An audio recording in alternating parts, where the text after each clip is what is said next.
අද මේ වීඩියෝ එකෙන් කතා කරන්න යන්නේ සබරගමුව පළාත් සභාවේ ගුරු සේවයට බඳවා ගැනීමේ තරඟ විභාගයේ ප්‍රශ්න පත්‍රයේ සාමාන්‍ය දැනීම ප්‍රශ්න සහ පිළිතුරු ටික. හරි අපි යන් ප්‍රශ්න ටිකට.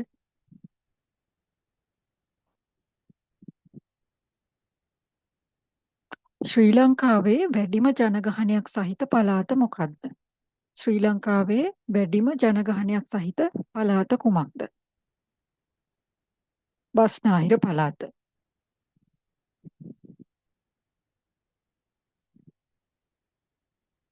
ශ්‍රී ලංකාවේ අධ්‍යයන පොදු සහතික පත්‍ර සාමාන්‍ය පෙළ උසස් පෙළ විභාගයේ ඇතුළු රාජ්‍ය විභාග පැවැත්වීම පිළිබඳ වගකිව යුතු ආයතනය.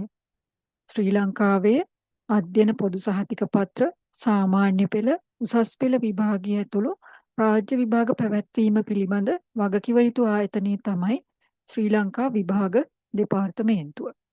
O level, A level ඇතුළු රාජ්‍ය විභාග තියන්න වගකිව යුතු ආයතනය තමයි විභාග දෙපාර්තමේන්තුව. ඊළඟ ප්‍රශ්නේ 1994 වර්ෂයේ ශ්‍රී ලංකාවේ ගුරු වෘත්තියේ සිදු වූ ප්‍රබල පරිවර්තනය. 1994 වර්ෂයේ ශ්‍රී ලංකාවේ ගුරු වෘත්තියේ සිදු වූ ප්‍රබල පරිවර්තනය. ඒ තමයි ශ්‍රී ලංකා ගුරු සේවය පිහිටුවීම. ශ්‍රී ලංකා ගුරු සේවය පිහිටුවීම. ශ්‍රී ලංකා ගුරු සේවය පිහිටුවීම තමයි 1994 දී සිද්ධ වෙච්ච ප්‍රබල පරිවර්තනය. ඊළඟ ප්‍රශ්නේ ශ්‍රී ලංකාවේ උසස් අධ්‍යාපන ආයතන නියාමනය කිරීමේ ප්‍රධාන ආයතනය කුමක්ද?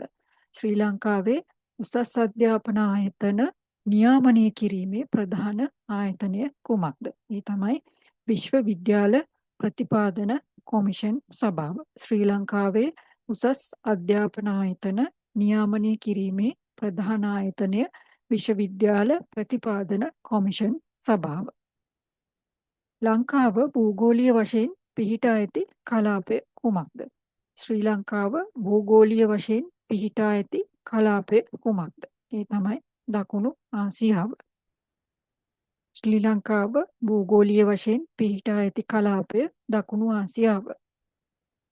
ඊළඟ ප්‍රශ්නේ ශ්‍රී ලංකාවේ දැනට පවතින රාජ්‍ය විශ්වවිද්‍යාල සංඛ්‍යාව කීයද? ශ්‍රී ලංකාවේ දැනට පවතින රාජ්‍ය විශ්වවිද්‍යාල සංඛ්‍යාව කීයද? ඒ තමයි විශ්වවිද්‍යාල 17ක් තියෙනවා. දැනට ලංකාවේ රාජ්‍ය විශ්වවිද්‍යාල 17ක් තියෙනවා.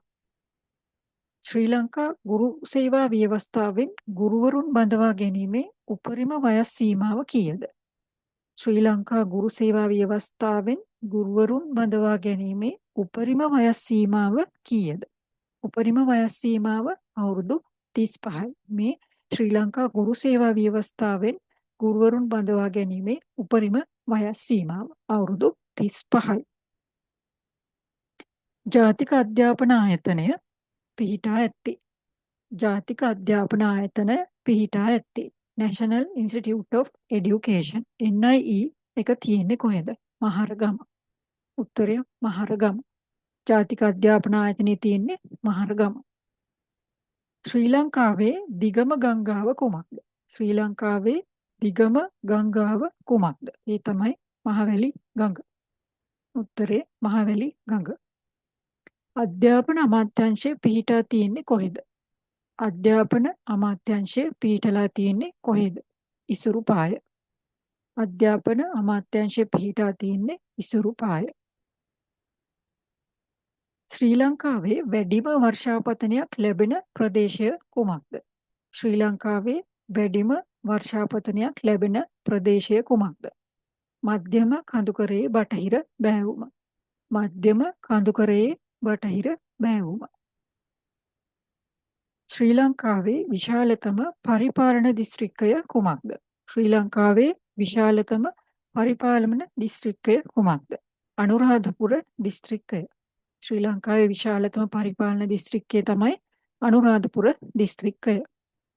ශ්‍රී ලංකාවේ අධ්‍යාපන අමාත්‍යාංශයට අයත් නොවන කාර්ය මොකක්ද කියලා අහන්න. ශ්‍රී ලංකාවේ අධ්‍යාපන අමාත්‍යාංශයට අයත් නොවන කාර්ය මෙන්න මේ දීලා තියෙන උත්තර වලින් අයත් නොවන කාර්ය තමයි විශ්වවිද්‍යාල අධ්‍යාපන කටයුතු. විශ්වවිද්‍යාල අධ්‍යාපන කටයුතු. මේ දීලා තියෙන පිළිතුරු වලින් විශ්වවිද්‍යාල අධ්‍යාපන කටයුතු. ශ්‍රී ලංකාවේ නිදහස් අධ්‍යාපනයට අයත් වන අවස්ථා. ශ්‍රී ලංකාවේ නිදහස් අධ්‍යාපනයට අයත් වන අවස්ථා. මේ තමයි පළමුවන ශ්‍රේණියේ සිට විශ්වවිද්‍යාල ප්‍රථම උපාධි අධ්‍යාපනය තෙක් අපිට නිදහස් අධ්‍යාපනය තියෙනවා. පළවෙනි ශ්‍රේණියේ සිට විශ්වවිද්‍යාල ප්‍රථම උපාධි අධ්‍යාපනය වෙනකන් ශ්‍රී ලංකාවේ නිදහස් අධ්‍යාපනයට අයිති වෙනවා. අධ්‍යාපන පරිපාලනය සඳහා පළාත් සභාවක ප්‍රධානියා.